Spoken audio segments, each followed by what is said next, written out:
เอาจับเอาใหญ่กันเจ้าชื่ออะไรชื่อยอดเจ้าได้จ้ะบวม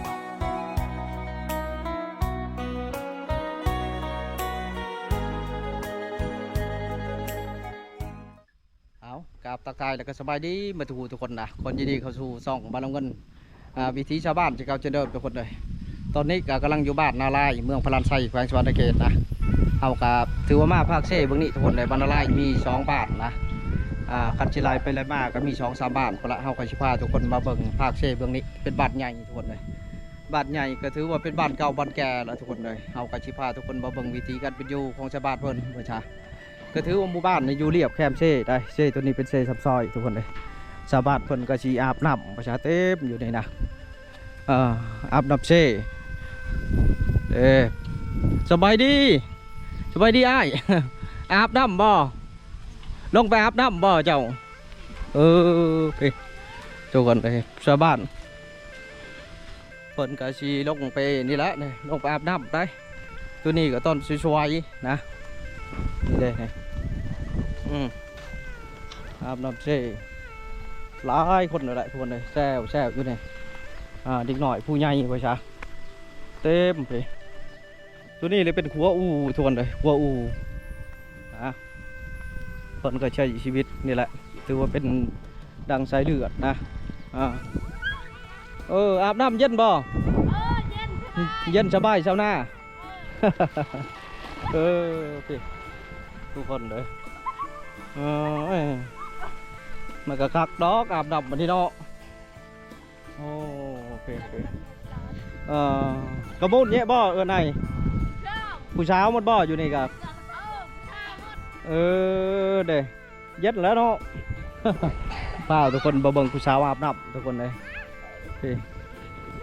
บรรยากาศต้นเศร้าและภาษาเศร้ากับภาษามันได้เริ่มสวยแล้วทุกคนเลยก็คือเพิ่นก็ชิมาอาบน้ำเช่อยู่แถวนี้ก็เพิ่นหากินหาอยู่แถวนี้ได้นี่ใส่มองหาซอนปูซอนปลางมหออยู่ภาษาอยู่แถวเช่ตัวนี้ก็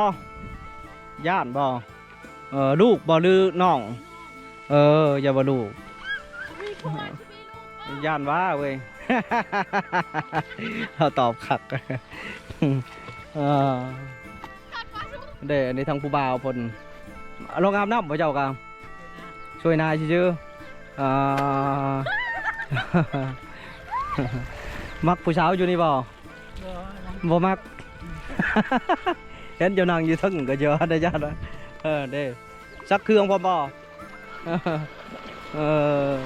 เอาเพิ่นก็สบายทุกคนเลยประชานำใจเพิ่นนำอาบเพิ่นก็อยู่นี่แหละเดี๋ยวถือว่าบ้านยาวไปนะตามเรียบแคมเซ่ทุกคนเลยไปทางนี้ถือว่าเป็นบ้านใหญ่ประชาบ้านนารายบ่มีปิ้งบ่ไม่เอาบ่ย่านมันจับประชาบ่ย่านโอ้เก่งลิชาพอรถย่านได้น้องน้องนะกินบ่ขนมมันเอามาเอายายกันพูดละก่อนพูดละได้เอาขึ้นมาเอามาขึ้นมาเอาเนี่ยเอาขนมให้น้องยายกันไปพูดละก่อนเอาเจ้าชื่ออะไรฮะบอกเอาจับเอายายกันเจ้าชื่ออะไรชื่อยอดเจ้าได้จ้ะบัวพันสาวยอดสาวบัวพันเอาอาบน้ำยำสาวหยอดสาวบัวพันมีผู้เบาแล้วบ่สาวหยอดยังเฮือนเจ้าอยู่ทั้งนี่บ่เฮือนลาวอยู่นี่บ่จ้าอายุจักปีเลยสาวหยอด16 ปีเอาเบิ่งเด้อมันลอยเป็นอยู่บ่น้ำนี่ผู้น้อยนี่เขาได้ขนมผู้นะบ่เป็นเดี๋ยวเบิ่งน้องได้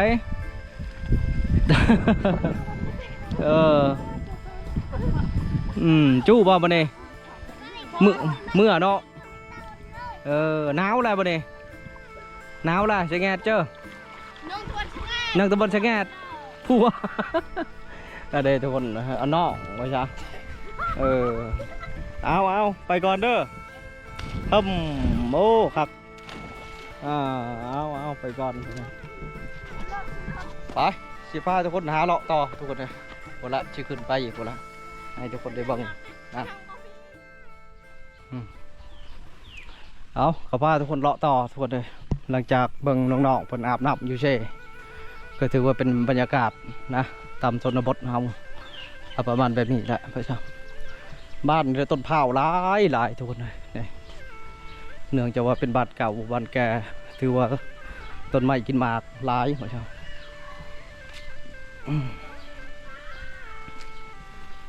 ถือว่าก็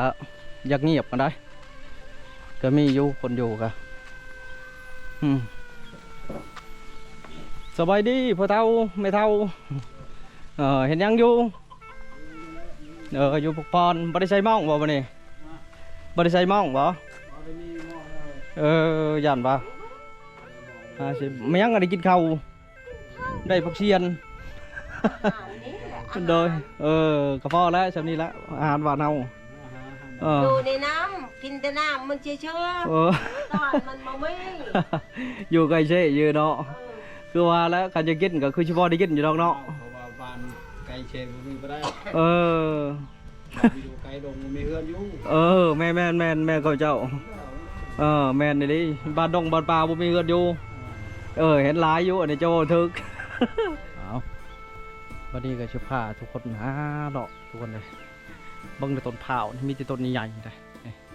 ถือว่าเป็นไฮไลท์ในบ้านนี่มาเห็นต้นเผาอยู่จุ่มนี่ทุกคนเลยหลายถือว่าต้นเผาแต่ก่อนนี่สูงทุกคนเลยพวกถือว่าผู้ใดขึ้นได้นี่ถือว่าคนแข็งแรงเลยทุกคนเลยพวกบ่ต่ำกว่า30 เมตรนะต้นเผากับต้นชมโบต้นเห็นบ่ต้นชิโปกต้นไม้กินหมากนะถือว่าบ้านนี่ก็มีสัญญาณโทรศัพท์มีไฟฟ้าทุกคนเลยคือถือว่าเป็นบ้านที่ว่าสุดมูว่าใช่เนี่ย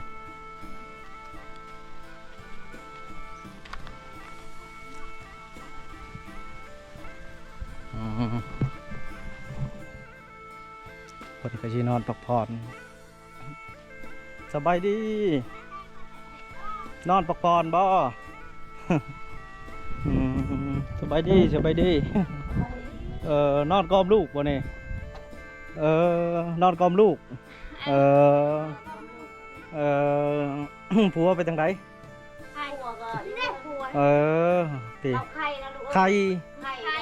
ไข่เป็นต้มเห็นหน้าตาเลยคือวันนั้นนะเปียงเห็ดไข่เป็นต้มไข่ออกตุ่ม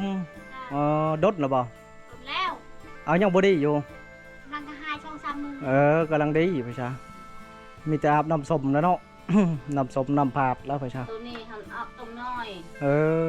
ต้มจำนี่คือถือว่าเป็นเธอเดียวแล้วก็แล้วพี่ชาไข่ของตุ่ม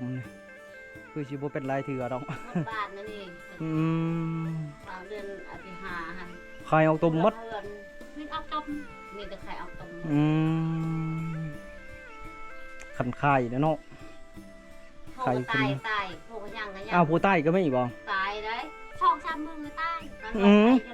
ไข่จะลงไว้กำลังมันอับตกติ๊กน้อยหรือผู้ใหญ่ตายลูกเอ้ยติ๊กน้อยฮะน้อยหั่นก็ตายทำใจเพิ่น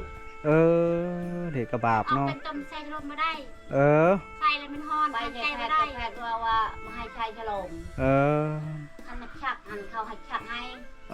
ฉลมเขาก็ใช้ท่านมันออกเวทเลยใช้ได้ท่านเวลามันออกได้ยังได้เขาใช้ได้ขาเนาะเด็กกระบาบไปยังลานคอยได้ลูกบาลท่านพุ่นคอยไปใช้นอพุ่นเข้าไปใช้เลยเขาปวดละกันมันเขาว่าให้มันออกก่อนจะใช้เขาก็ใช้ได้ลูกอันนี้ก็ไข่มันบ่เนี่ยไข่2 อันนี้5ก็ไข่บ่เป็น3 เทื่อเป็นไข่บ่เป็นไข่ออกตุ้มบ่เนี่ยบ่แม่นดิไข่ออกตุ้มหันเนี่ยหาก็ออกก็เริ่มออก มีแต่อาบน้ำสมน้ำยังนะบริพาไปหงหมอบอกนี่ครับยังไข่ของกลุ่มเนาะก็ถือว่าเป็นลายคนมันระบาดไปจ้ะมีแต่ไปหงหมอเบิ่งเขาละ มันจังดีที่ชุดนะไปจ้ะนอดเบิ่งกันก็มันเฮาก็หูจักเลยอันนี้ก็แน่เขาวางยามันยังให้กินไปสั่งยากินยามีแต่เห็ดมันละเอาไปก่อนบ่ได้ บ่ได้ไปให้เนาะไปกะช่วงนี้ บ่ได้ไปให้ไปชวน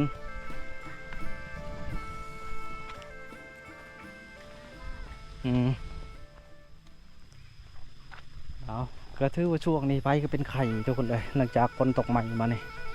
พยาธิระบาดทุกคนเลยคนก็อยู่เฮือดอยู่โซลายก็ดิกน้อยใช่นะดิกน้อยผู้ใหญ่ก็มีอยู่เพราะว่าไปกระถาฝนตกนะเขาฝนตกแล้วนะไปกับพละที่เต็มอยู่ให้อยู่สวนพละคนเลยถือว่าบ้านอะไรตัวนี้เป็นบ้านใหญ่ใหญ่นะทุกคนเลยเป็นบ้านใหญ่บ้านกว้างเถื่อเอาก็ได้เลาะไล่เถื่อละให้ทุกคนได้เบิ่ง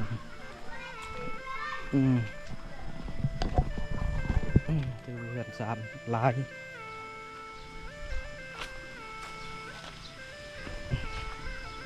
สบายดีเห็นยังอยู่ กินข้าวได้อาหารได้กินครับแกงปลาเหล่าเขาคนในประเทศมันคงไปทุกคนเลยถือว่าไม่ประเทศไม่เช็ดนี่แหละเป็นอันนั้นเป็นเหล่าไม้ไปเช้าถือว่าแคมเซ่มาได้เขาเลาะให้ทุกคนนะนี่เปิดกระชิชัยนำไปแคมเซ่นี่ไปเช้าเห็ดหัวเห็ดสวนแล้วทุกคนเลยมันอยู่ไก่เซ่ก็สบายใส่หาอยู่หากินน้ำใส่น้ำอาบไปเช้าถือว่าเพื่อนตัวนี้แล้วแต่สมัยเดินนะทุกคนมันที่ใส่ควานถากเอาได้นี่แล้วก็แป้นไปกับเป็นเลื่อยด้วยมึงอยู่ได้นี่ถือว่าเป็นเพื่อนที่แน่นหนาแหละเอาจ้ะ ถือว่าทีกันเพื่อนเท่าไหร่เห็นบอกทรงเก่ามันจะเป็นแบบนี้นะคนเศร้าคนสีถากเอาไปนี่ถือว่าใส่ควานนี่แหละถากเอาตัวแล้วก็มีหน้าต่างไปใช่เดี๋ยวเ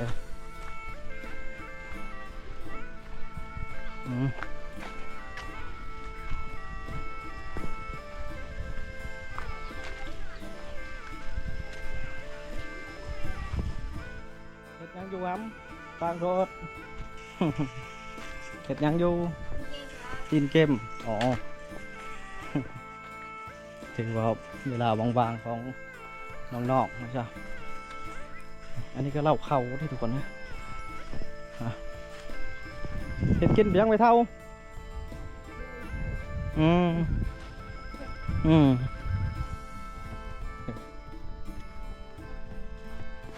ก็ถือว่าเป็นหมู่บ้านแคมเซ่อีกแห่งหนึ่งนะจ๊ะก็ถือว่าสะดวกสบายนี่นำเพิ่นก็ชีโดดมาแต่ใช่ไปได้ทุกคนเลยเห็นสายนำของเพิ่นนะเพิ่นก็ชีโดดเพิ่นมาใส่ดีนะเพิ่นบ่ได้เจาะนะส่วนหลายเราบ่เห็นได้แต่นี่ทุกคนเพราะว่าเนื่องจากแคมเซ่แล้วมันเจาะแล้วมันชีบ่ดดว่าซะมันชีทับถมไปได้นะ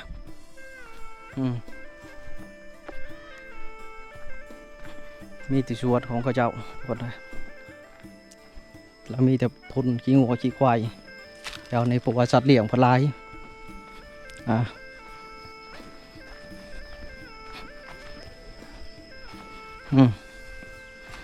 แถวนี้ก็อาบน้ำเซ่ที่เชียงแซวๆทุกคนนะเนี่ยเต็มยูเซ่ไปแล้วโอเคเครื่องซับท้องนะครับอ้าวอาบน้ำบ่นั่นอาบน้ำเย็นบ่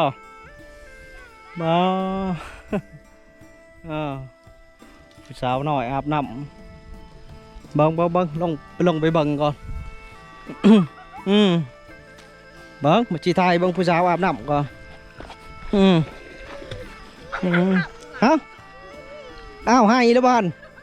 โอ้เอามาแน่ฮันลอยน้ำบ่ โอ้ยจะน้อยอีกน้อยชีตกน้ำยอดทุกคนบ่อนนี้เดี๋ยวต้นงิ้วลายทุกคนถือว่าเป็นจุกนะเนื่องจากว่าเป็นสวนของชาวบ้านคน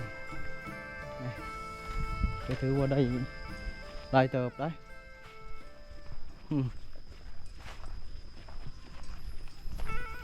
อันนี้คือส่วนหนึ่งของบ้านนาลายคนเลย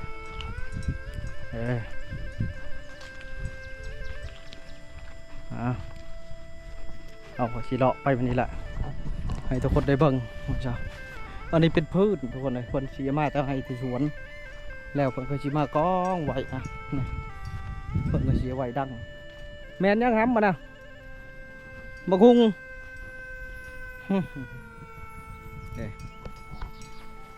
อันนี้เขาชีเลาะเป็นโซนให้ทุกคนได้เบิ่งเพราะว่าบ้านพอดีกว้างได้ทุกคนเลย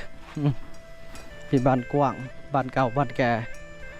กับแบบนี้แหละทุกคนเลย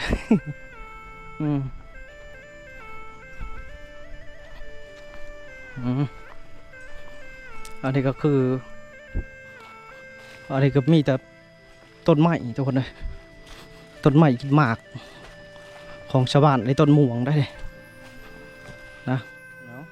เลาะมาเลยครับพอดีมาเห็นเฮือนหลังน้อยทุกคนมาโยกไปสบายดี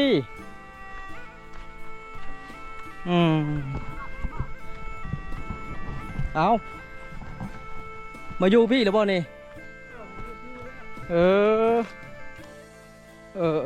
เดี๋ยวก่อนอยู่พุ่นเนาะเฮือนเจ้านี่เนาะใหญ่มาอยู่นี่อีก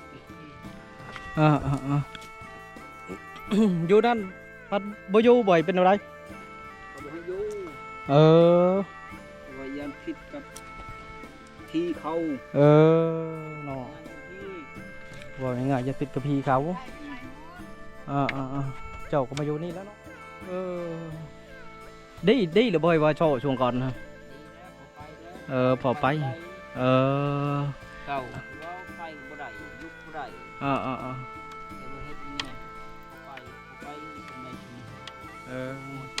ได้แล้วเด้ถือว่าดีจะเติบได้ฮอดร้อยแล้วนะ100%นะจำนวนแล้วบ่ซะสุขภาพเฮาดีกับบ่มีตัวอื่นละดีกว่าบ่ซะห่างไกลพออยู่พอเช้าถือว่าแก่ง่ายแล้วพอได้นึ่งข้าวนึ่งอาหารพอได้กินกับเมียไปเฮ็ดเวียกก็พอดีใจแล้วนะแนวมาแล้วยังบ่ได้ซอยกันไปเห็นบ่ได้ซอยกันไปเนาะนึ่งข้าวสุกแล้วก็ดีใจเฮ็ดหน้าอยู่เว้ยเฮ็ดแล้วหน้าส่งข้าเนาะลูกเต้าก็ยังน้อยบ่ยังน้อยพอเอาลูกเดียวมีนอนมีนุ่มยังเฮ็ดอะไรเนาะบากทรมานเนาะขาเนาะบ่มีเงินขาน้ำเงินน้อยขาน้ำเงินเจ็ดอะไรยากนะให้ในใจนะเวลาจะเป็นอื้อน้องก็จะจำไรนะเนาะเนี่ยมันแล้วจิตไผ่ใจมันเอาเลยกระวมมาขอบใจเด็กเตือนแดดทุกคนเลยเด็กเพื่อนเพื่อนก็ใหญ่มาอยู่พี่เลยทุกคนเลยเอาโดยไปอาบน้ำบ่เนี่ยอาบน้ำเนาะน้ำเซ่ไปแล้วเนาะแดดก็ฮ้อนอยู่แล้วไม่เท่าวันนี้ครับหายายควายบ่มันกินบ่ต้นมึงยังบริกินเลยเนาะเห็ดหัวเห็ดหัวในทดต้นมึงยังเนาะมันปงเลยไปจ้ะโดยเอาไปก่อนเนี่ยอันนี้เป็นเหล่าเข่าทุกคนเหล่าเข่าเปิ่นนะตัวแดดทุกคนนะ